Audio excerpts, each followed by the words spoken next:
Das ist eine wahnsinnige Luftballon-Aufblaserei.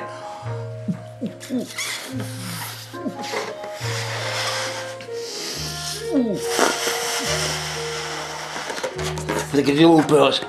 Das ist wieder das Scheiß zu machen. Das ist ein Hunsverschluss. Nein, ich beherrsche das nicht gescheit.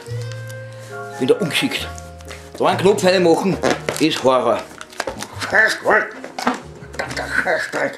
Wie war das? Und dann Zeigefinger drüber.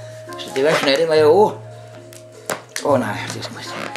Also, wer den Knopf erfunden hat, der gehört massakriert. Kannst du es nicht machen, wenn ich weg bin? Ja. Bitte. Ja, gleich, Profis. Jetzt müsst ihr mir alles geben. Müsst ihr mir. Boah. Geschafft. Boah.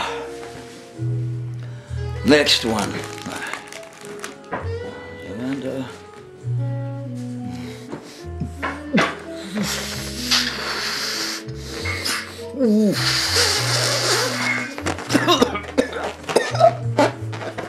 Kommt da alles raus. So, anzahlen. Da anzahlen. Und dann, wie war das? Dann so. Warte, so. Wie war das? So. So, warte, ja. Das war dann wie.